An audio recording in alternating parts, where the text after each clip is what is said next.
Welcome to you all. It is good to see such a big screen of faces this evening. I make it that we've got 29 participant screens, but I know that we've got quite a number gathered in Myseronen, so welcome to you. Big wave. Can you hear us all right from a distance? Somebody's legs going. Yeah, and the same in Tenby. There's a group meeting in Tenby, John Hayton. So welcome to you. And then I'm gonna, the next couple are Joan and Royce, so Penmaen Mawr. So that's four corners of Wales, and then all the rest of you as well. I can't see anybody else with two faces on the screen. Maybe I'm wrong.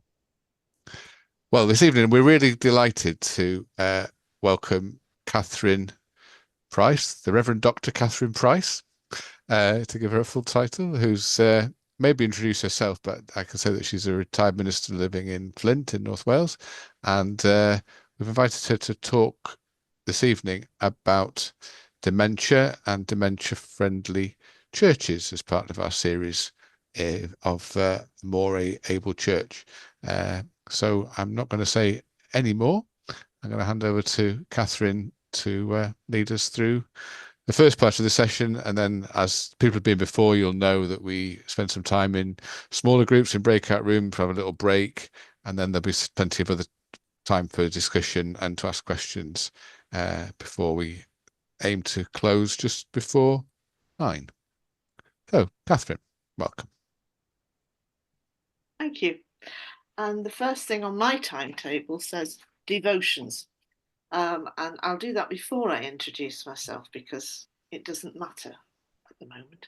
And what I'm going to do for our opening worship is I'm going to read two versions of Psalm 139, most of it. One firstly from the contemporary English version, and then from Psalm 139 Redux by Carla Groschmiller. Some of you will know the book.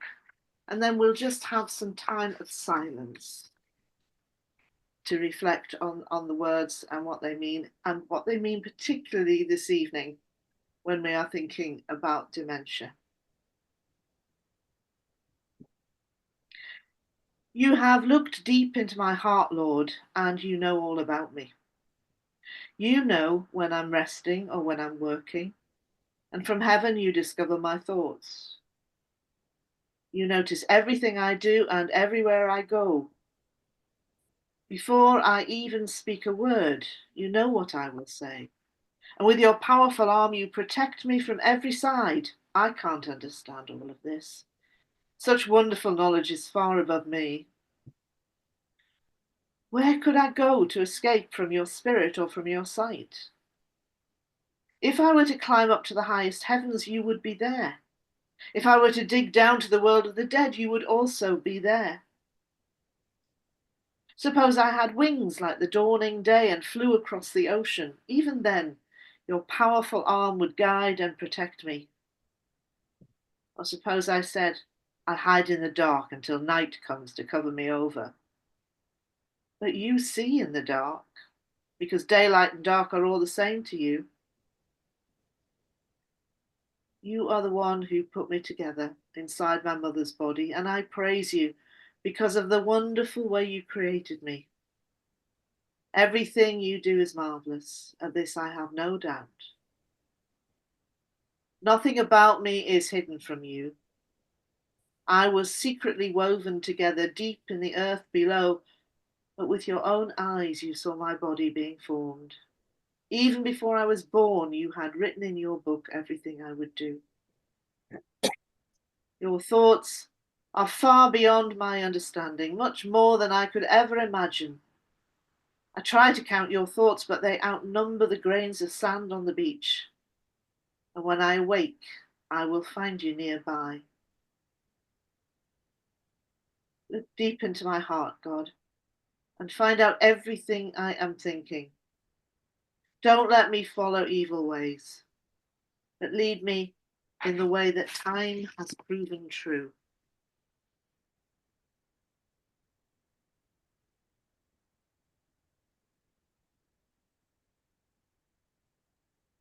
as close as breath you are.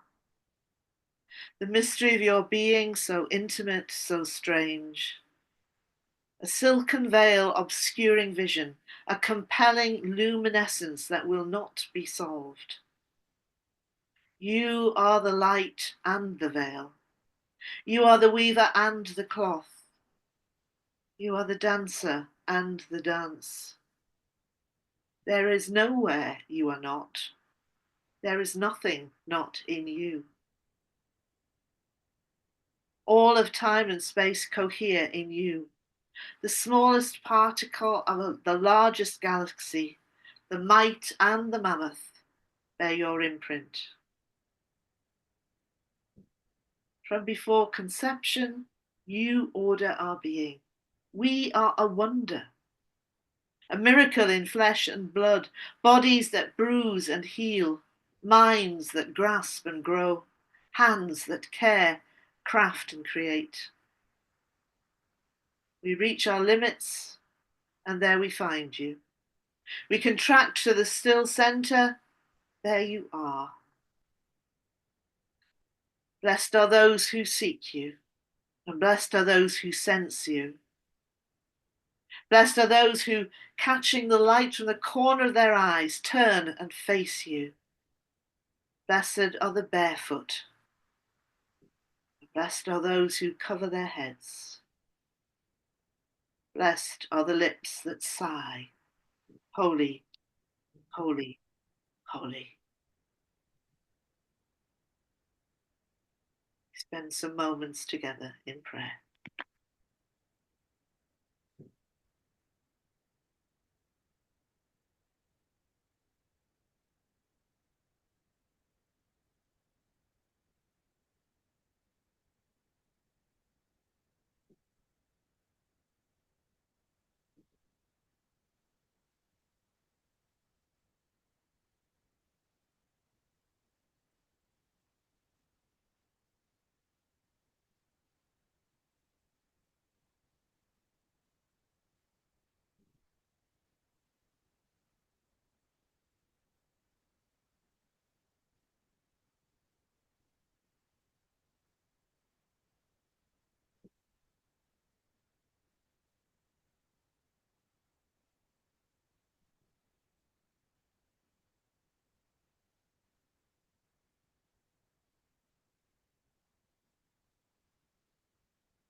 Amen.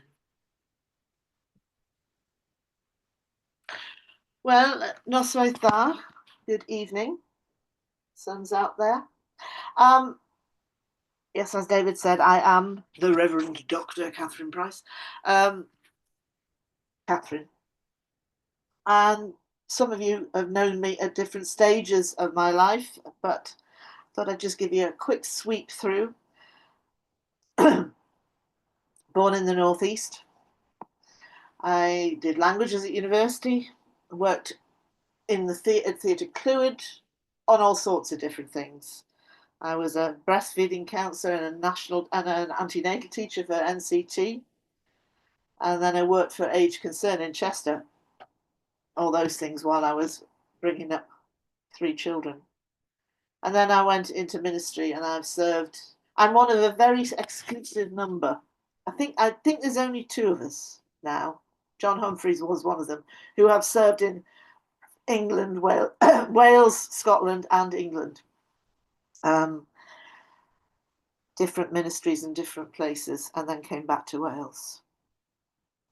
I first, I think, really encountered dementia when I was working for Age Concern Chester. And because I ran community daycare, and we ran daycare with the Alzheimer's Disease Society, as it was called back in the early 90s. And so I did some training then on dementia. And then because of that, I was aware when my father-in-law began to develop dementia even when my mother-in-law was in complete denial and he's just a bit forgetful. But I could see the signs, and it developed with him. But as far as ministry, it was when I was in Dunfermline, and there were 2 people in the congregation who were beginning to develop dementia. And I think at least 3 in nursing homes around the area that where I visited were much further on down the road with dementia, and the 2 in church as well.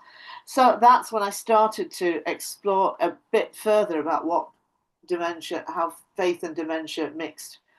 And we ran a worship service in one of the nursing homes, of which a number of them were at some stage of dementia. And then when I was in Southwest, I worked with somebody from the Church of England, and we went round Devon doing our dementia-friendly church workshops. I think we did about 7 or 8 of them at the time, and put on a big conference for ministers. Now my involvement is with Arts from the Armchair, which is a group at 2 groups actually at Theatr Clwyd, where I'm chaplain, and it is they talk about adults with memory loss and their carers. So that's my background, and along the way I trained as a dementia champion, and I've done workshops for all sorts of different groups, including it was a group from the Office of National, from ones who were it was from somebody who had somebody with dementia in the family, and this was a group of people who did not door-to-door knocking, and thought it would be useful for them to be aware of dementia and how to respond if that's who opened the door to them. I am assuming that most of you here have got some connection. It may be somebody in the church, it may be somebody in your family, some friends. But I'm just going to give you the potted dementia champion chat talk. It's based on it's the Alzheimer's Society, and there are 5 things that you should know about dementia, and that's what I'm going to start with. So forgive me if I'm saying things you know, but I suspect there'll be something you don't, because there's always something we don't know. And the first thing they say is that dementia is not a natural part of aging. And I think that's important to know, because it's one of those things that I think we fear as our memory fades and we wonder if this is it. And while I'm saying it's not a natural part of aging, we also have to remember that there are people who develop dementia very earlier in life, what they call early onset dementia, from 40s onwards and even before. There's over 40,000 people under 65 with diagnosis of dementia. It's a lot of people. And what they say basically, if you start to think, is this me? Get it checked. You can do that. So it's not a natural form of dementia, but it's a disease of the brain. It's not just aging, it is an actual disease of the brain. And there are a number of them. Alzheimer's has sort of cornered the market, as it were, but it's not the only game in town. It is the most common form of dementia, but there are others. There's vascular dementia, which is caused at the blood supply. There's mixed dementia, which is usually Alzheimer's and vascular dementia. There's something called Lewy bodies. There's another one called Pick's disease. There is frontotemporal dementia, and that's the one that affects your sense of decorum. People might find that your aunt is suddenly using language that would make a sailor blush because they don't have any. I'm losing words as well from time to time. They just don't have any inhibitions, or will go out in the street in their underwear. They don't care. And these different dementias have different progressions. Some of them, Alzheimer's is generally a regulated slope downwards. But some of them, you'll be on a plateau for quite a long time, and then there's a sudden drop, and it works down in steps. Vascular dementia is often like that. So that what they say is, if you know a person with dementia, you know one person with dementia, because you've no idea what everyone is different. What's interesting is that they say that it is not usually passed down through the genes. And I know that's something that people often worry about. Oh, my mother had dementia. And fear that as soon as you start forgetting things, that's you. It's not usually the case. And although I say Alzheimer's goes in a decline, it's not straightforward like that. Because you will find that somebody who has developed some memory loss or one of the symptoms, and then a little while later, they seem fine again. And maybe it was just a blip. The way Alzheimer's works in the brain is, if you imagine, one of these strings of lights in a jar, you often see them like that as a decoration. And they start to flicker. And they flicker in different ways at different times. But gradually, they stop coming back on again. And that's one way of looking at how all the dementias develop in the brain. It's not just a straightforward thing. It is this, especially in the early days, this sort of flickering effect, where one minute you're fine and the next you can't remember your name. So that's the basis of it. It is a disease. Now, our group in theatre is called Arts from the Armchair, and we talk about it being a group of people with memory loss. But memory isn't the only thing that is a symptom of dementia. There are a lot more. But let's start with memory. The first thing I learned about memory, this is years ago with Age Concern, is that it's not so much that you have a short-term memory. It's more that you stop laying memories down. You don't remember because you haven't got it there to remember. And that can be a real problem for people who, for absolutely good reasons, have to go into residential care. Because as anybody who's done any pastoral visiting in nursing homes, they are absolute warrens. But finding your way around there, if you cannot lay down memories, is really hard and becomes quite disorientating. Something to remember there. And memory loss isn't straightforward. Hands up if you've heard the bookcase analogy. Yeah. If you imagine that I am a bit older than I am now, behind me there is, well, you can see a good solid bookshelf with doors on it. But round the corner, there's something another one. In the one behind, in the other one, which is like Billy bookcase from IKEA, it's okay, but it's not the strongest thing. These are the stories of my life, starting from the bottom when I was at school and working my way up, first love, university, getting married, having children, being ordained, graduate up to the top, retirement. What I was doing last week is up there. Dementia is like an earthquake shaking the bookcase. And of course, the ones that we lose first are the ones off the top, the most recent ones. And as we go down, another shake, and we're down midway through my life. And if you think about what life was like when I was 30, it was different from now. No mobile phones. You go any further back, I had to go out to a phone box to ring my mother when I was at university. I might not have had an electric kettle then.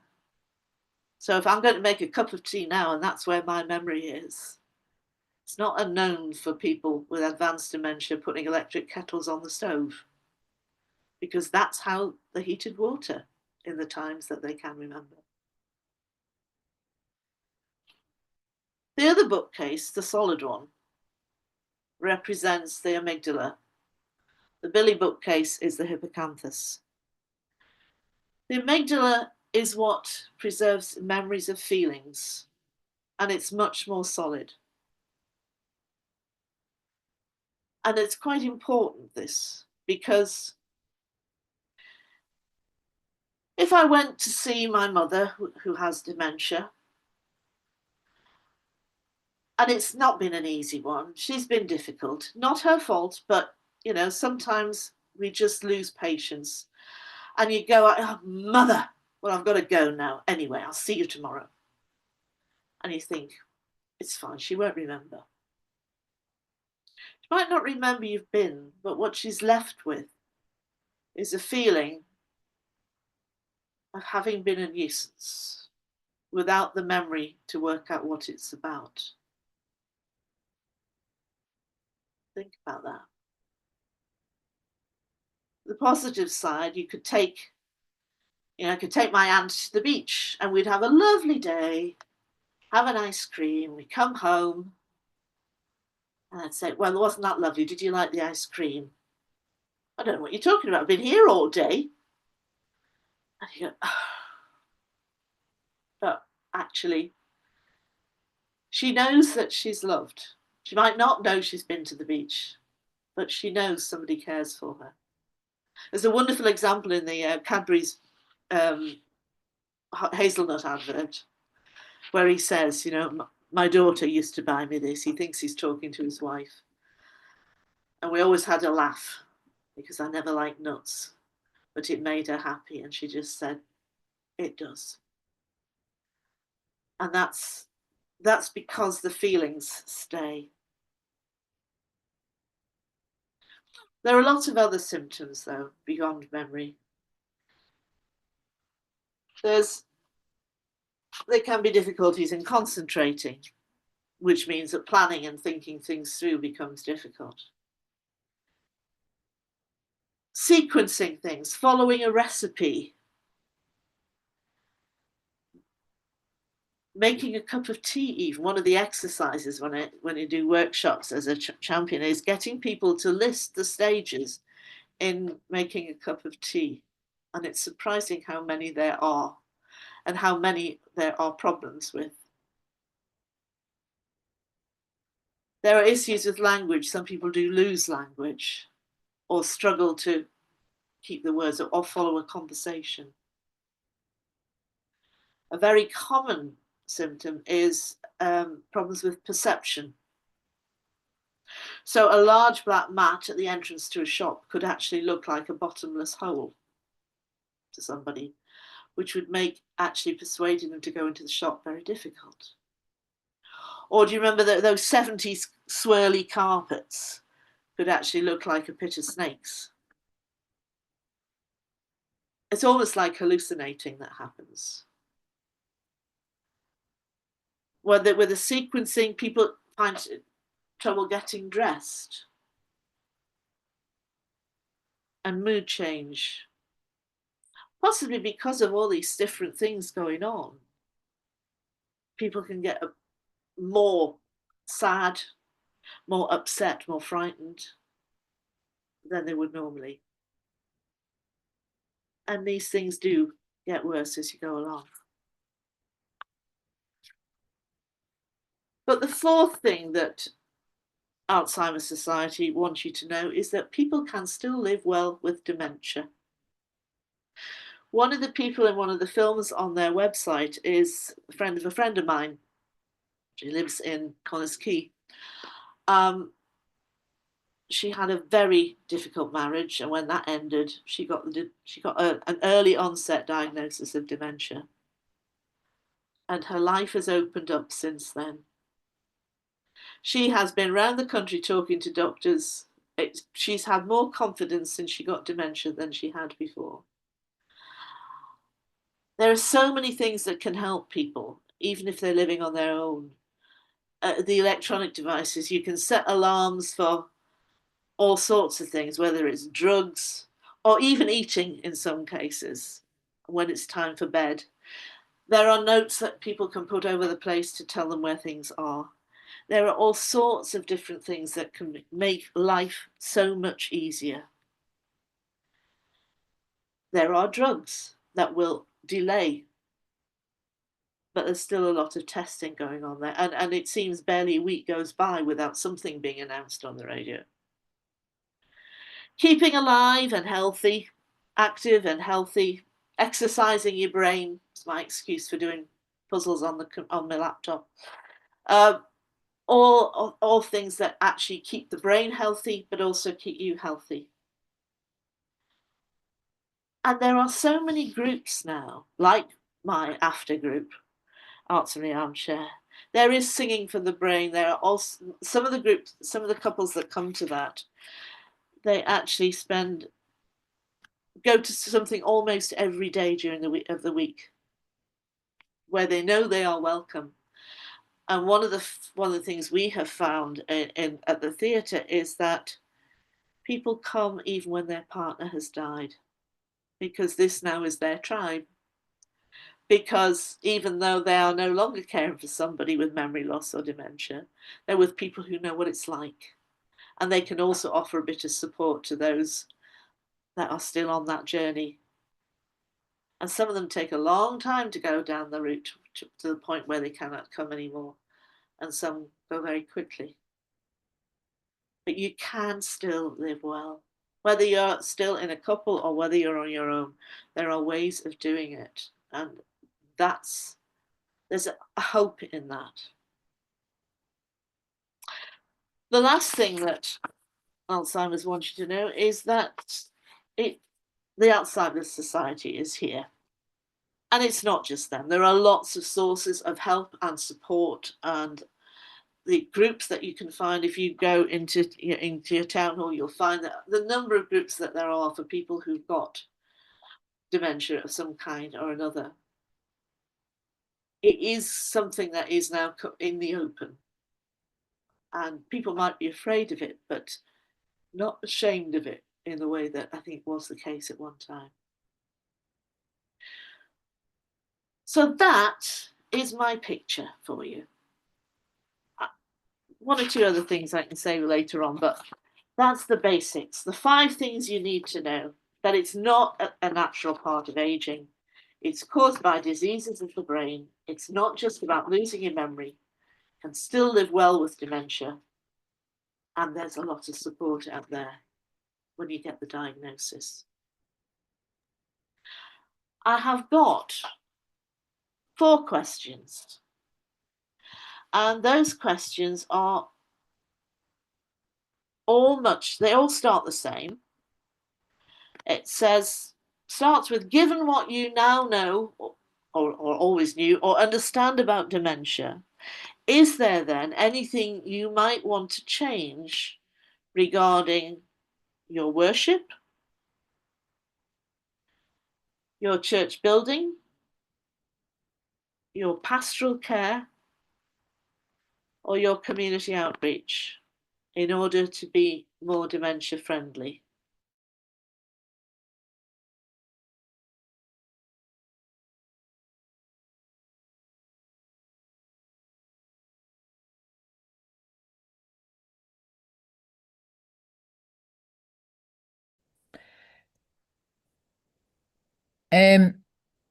We're now going to have a kind of a plenary session on how we might respond, how our churches might respond, based on some of the things maybe you've discussed in your breakout rooms, and also giving us a chance, maybe if you had questions, burning questions to ask of Kathryn, you can certainly ask now. It'd be good to kind of hear from some of the breakout rooms about some of the things you were discussing, how you might respond in making your churches more dementia friendly. And I'm going to look at maybe the community outreach group that were looking at community outreach. What was the kind of response in our community outreach things? What was the discussions that you were having?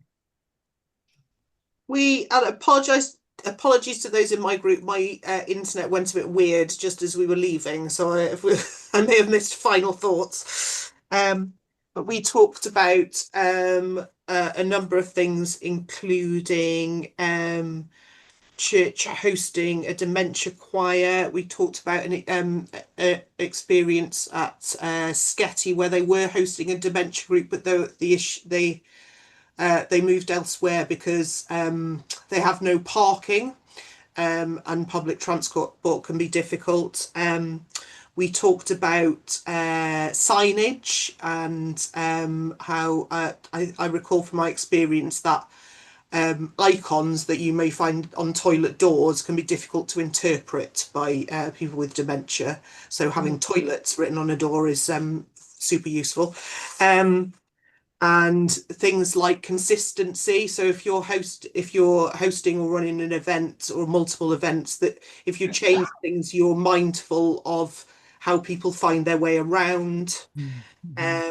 We talked about the importance of music and how that connects with people on an emotional level, where they might not have actual memories, they will connect emotionally. And we talked about care, the importance of being mindful of carers and their needs as well, and with particularly pastorally.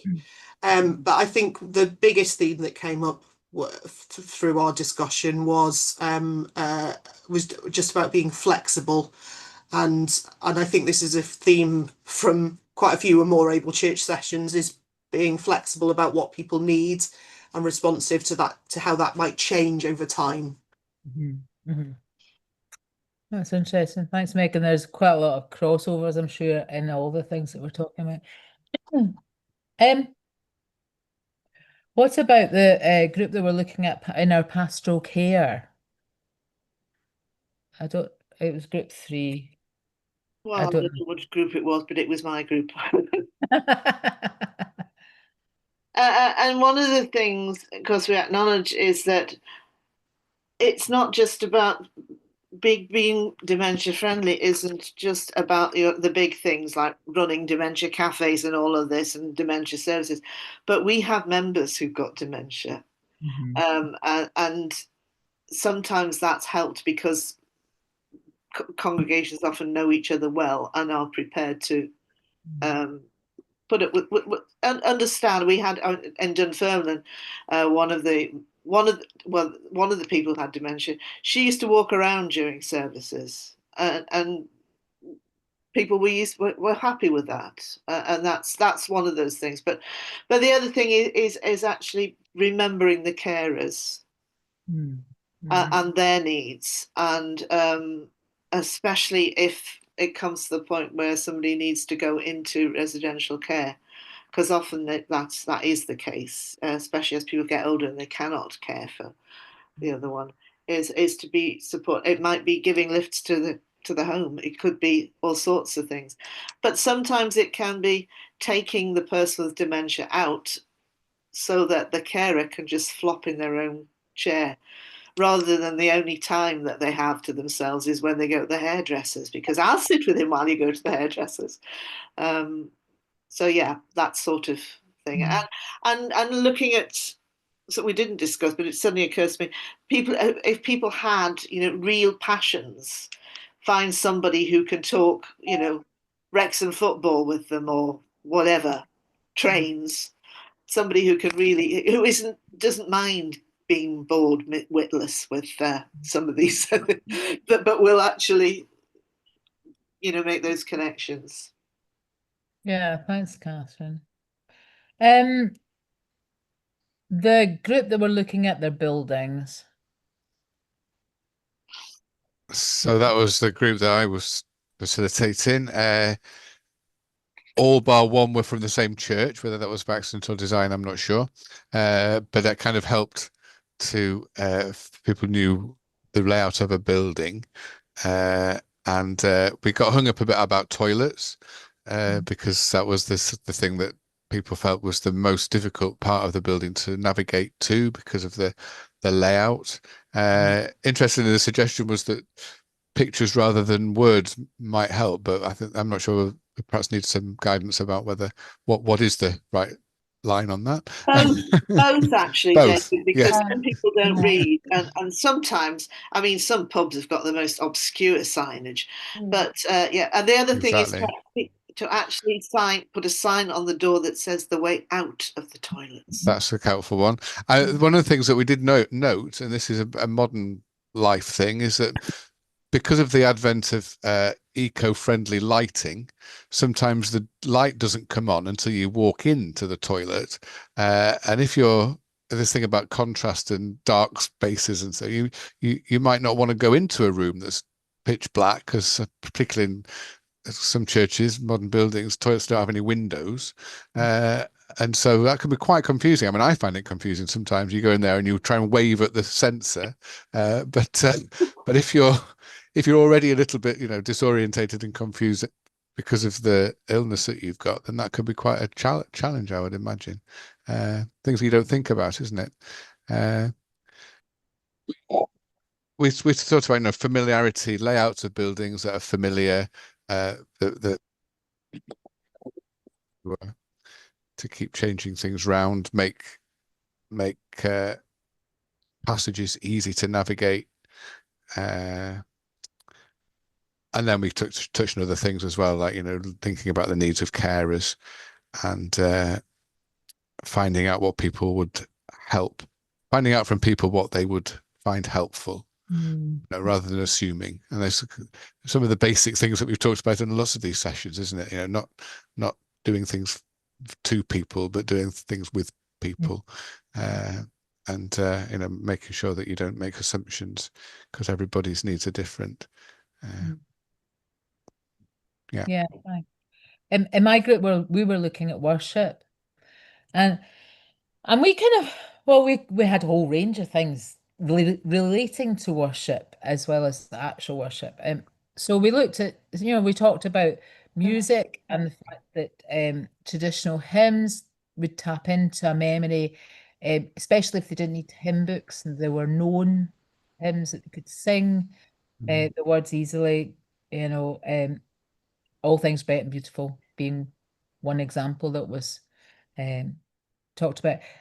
Small instructions, making sure that the instructions are made clearly so people know when to stand and when to sit and what's happening next, so that those instructions are given. And that the rituals were the same. So the order was the same. It was a familiar order to people. The Lord's Prayer was in a familiar format. And Julie was talking about the fact that in Tuthin Street they have a nominated elder to spot if somebody gets up starts wondering, maybe they need to go to the toilet or whatever, just kind of being mindful if somebody's wondering and if they need something. It was quite interesting because we did talk about what if somebody who has dementia is new to the church and how you manage that. And we were talking about you having the conversations with the carers and getting to know people, and that knowing people was a kind of common theme for folk in worship. We also talked about worship being a rest for the carers. Very often, if somebody is being brought to church for worship, it may be that the carer can have that hour and a half just to flop in a chair at home. Or if they want to be part of worship, having a separate room where the services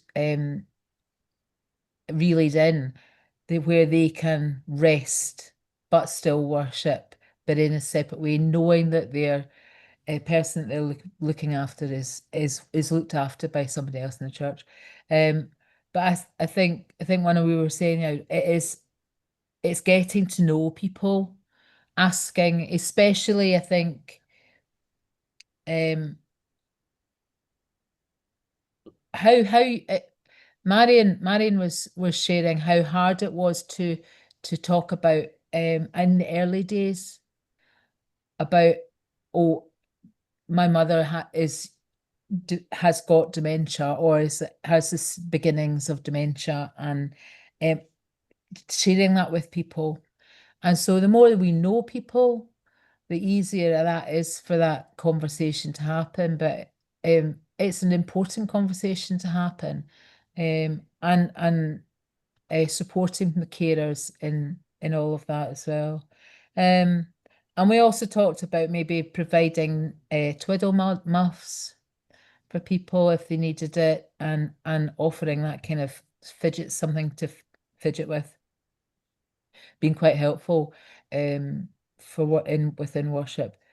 Again, having signs to show the way out of the sanctuary is useful, because there's many doors in many of our churches. So having the one that's a sign saying the way out will help as well.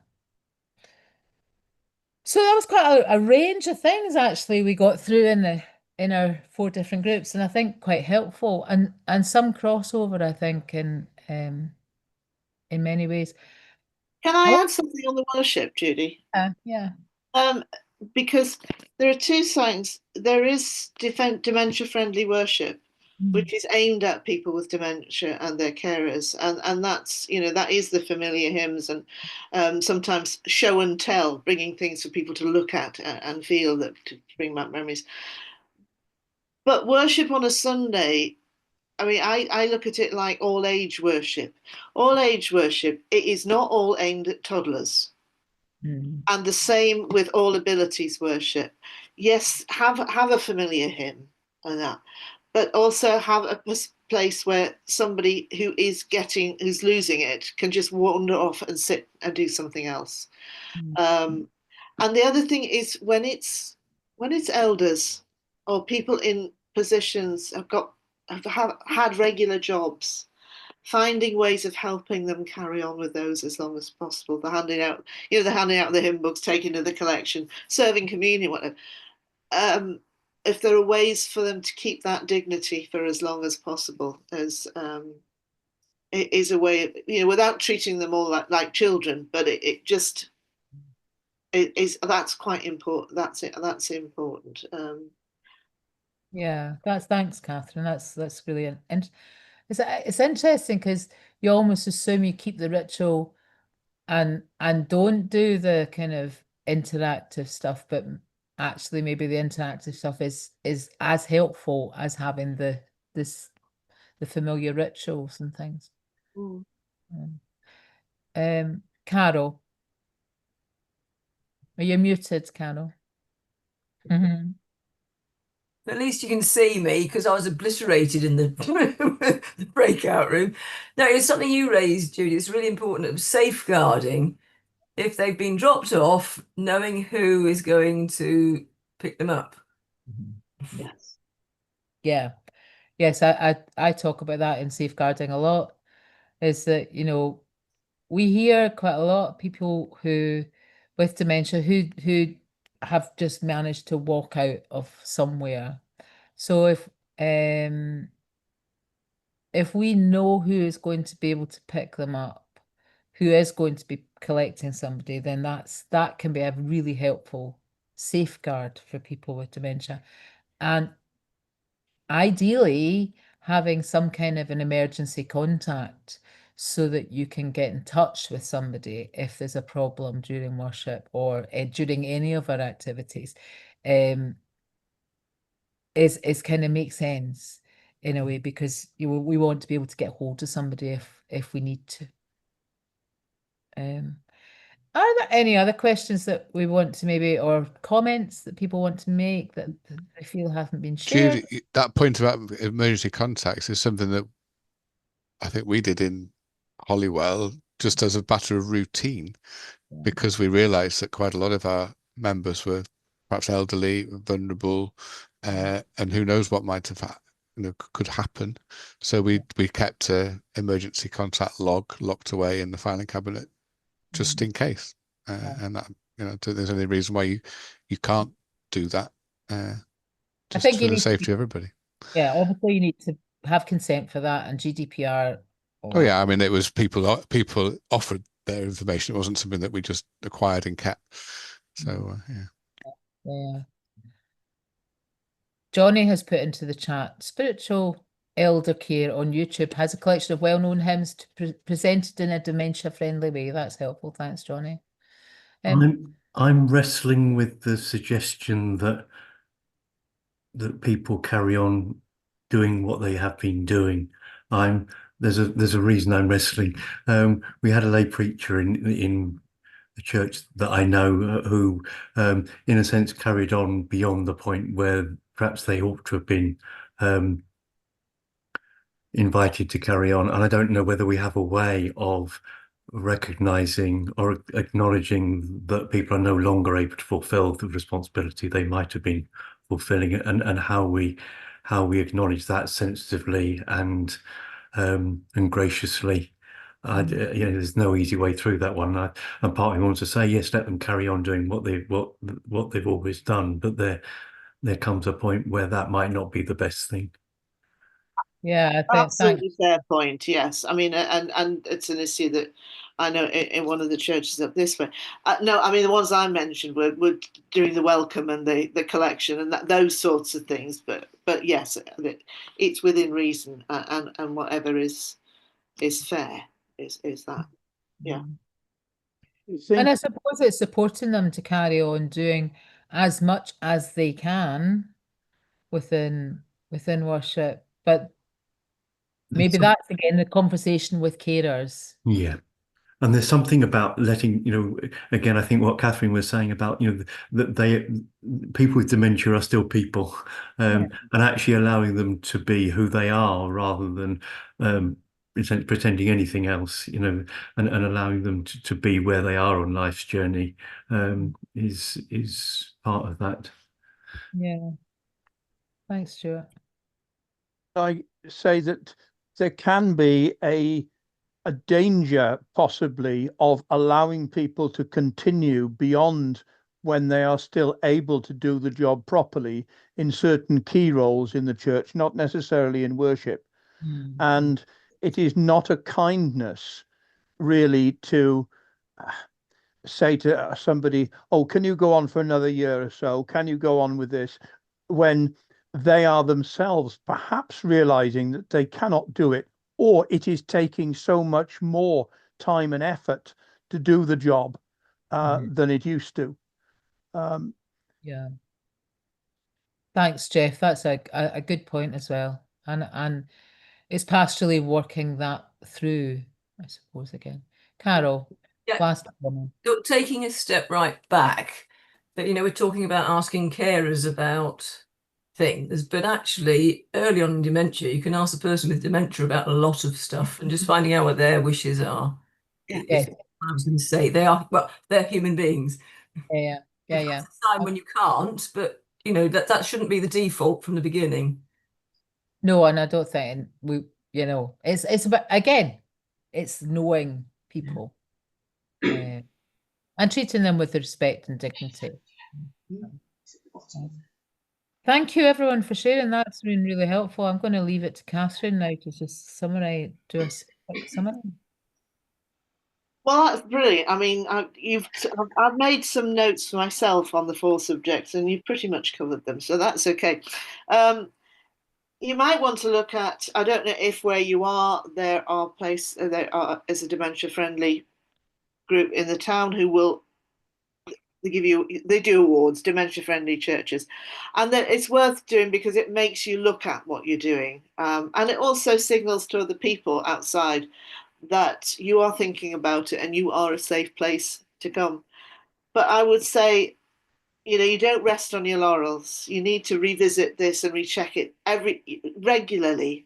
Yeah, we've done it. We are dementia friendly. Well, yes, but somebody new's come in. They don't know.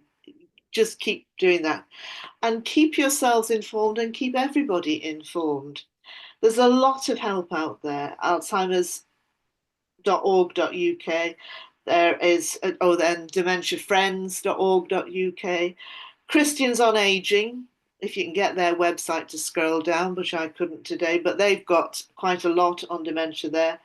Age UK as well does. Johnny mentioned spiritual elder care. Story's always very good. We at Tuthon Street we had a film club, and one of the films we showed was Still Alice. It is a novel by Lisa Genova, but this is about a woman with early onset dementia. And we had that Terry came with Barbara, and he said, yeah, it takes it all a bit quick, but actually it's quite a good reflection on what it's like when somebody is developing dementia. And a brilliant book is Elizabeth is Missing by Emma Healy. You may have seen it as a drama on, I think it was on BBC One, with Glenda Jackson playing the older woman with dementia. And I believe that Still Alice, I believe, is on Netflix, and Elizabeth is Missing can be found on Prime. But I wouldn't, don't take my word for it. But they are definitely worth looking at, and perhaps something that you could get a group at church together to sit and watch, and just see what you get out of it for you. But the thing I wanted to finish with was the reason I began with Psalm 139 is because the thing that we've not talked much about is the spirituality of dementia, and the question that is often asked, who am I if I can't even remember my own name? And who does God think I am? There's a story, it's a lovely story. It comes from the Northeast, so it's got to be a good story. Some of you will have heard it, but there was an older lady with dementia in a nursing home, and she had the really irritating habit of doing this all the time. She tapped all the time, and you can imagine residents used to get really cross, and even the staff, it drove them round the bend, and she wouldn't stop. And then her niece, because she had no children of her own, visited from Australia, and they said, look, we've not been able to find, can you tell us a bit about your aunt? And one of the things she said, I've been away a long time, but one of the things I do remember the family saying is that she was involved in code breaking. And when they made the connections, this wasn't random tapping. This was Morse code. And so somebody had got a scout in the family, and scouts came in and did Morse code with her. And they got the papers in. She went from being an irritating old biddy sitting in the corner of the sitting living room to being a local heroine, because her history, it came out, and she was looked at in a completely different way because people recognised there was something in there. There are a number of poems that have been written, and there's one that I used to have it in a book somewhere and I can't find it, basically saying, I know what you see, but I'm in here. And that's the important thing. And sometimes it just comes out. Like Pat was telling us of somebody that she knew who's had dementia, her husband had died before, and was always asking when he was coming, but actually she knew, really, in a moment. And I remember going to visit one of my members in Dunfermline, who we very rarely had a coherent conversation, but I had to go and tell her that her husband had died. And she just said, he was a lovely man. There is it's easier when we've known people all along, but for those that we encounter who are quite far down, it's trying to look for the signs. There's somebody still in there with history and life and spirit and loved by God. And can I just add to that? Because we come with our own assumptions, don't we, that someone's lost. They haven't got a mind, but we don't know. We don't know what goes on in there. And what you've just shared and other people have shared, God knows. And I was saying this afternoon to Royce and Joan, maybe God compensates and gives them another gift inside their mind. You know, we have no idea. And we do just have to see that person in that moment. Yeah, thank you. Thanks, Jan. And that is another service is the Anna chaplaincy that Jan has trained in, which is a particular ministry to older people, which is something we don't often hear that much about, although I do know about it. So there is a whole range of things with regard to being a dementia-friendly church. It can be as small as just actually being there for your members, or it can be as big as hosting a dementia-friendly cafe, or even redeveloping a building so that it is there dementia-friendly. So it's a big subject. But as people are, although I've said it's not a natural, it isn't a natural form of aging. It is predominantly amongst older people, and as our congregations get older, it is inevitable that it will impact on us in some ways, if not in our congregations, in our families, and in our neighbours.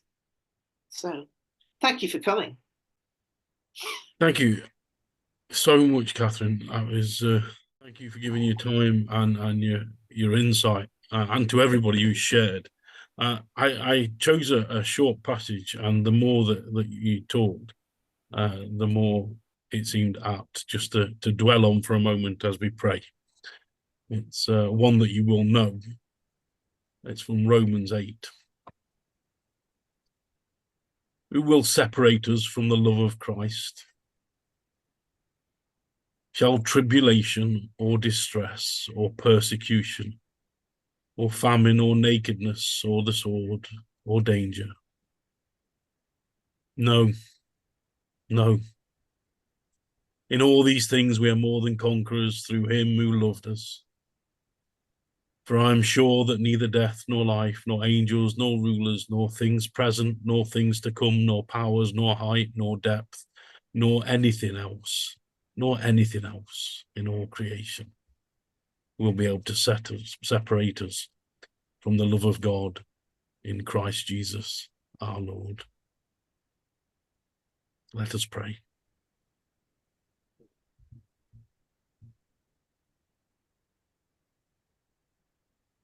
God of love, whose love calls us into fellowship, calls us into care, calls us to be who we are at every point in our lives, calls us to be children of God. That's who we are. Whatever.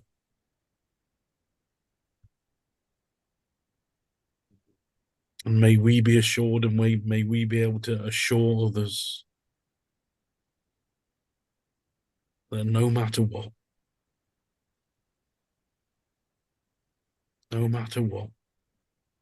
not anything can separate us. And so we bring to mind, into our hearts and to our compassion, the names of people, perhaps the situations who we want to pray for. In the silence,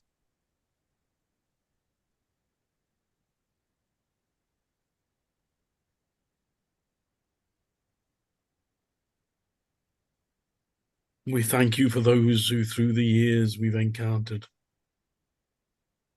who've perhaps even witnessed to us, and then we've seen what we call the demise. we've seen a different stage in their life. And they're no less a witness and no less a child of God for it. We pray for each other.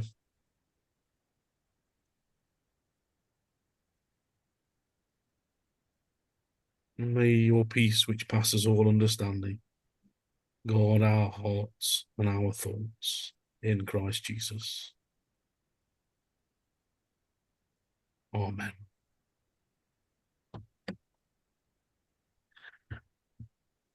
Thank you all. God bless you.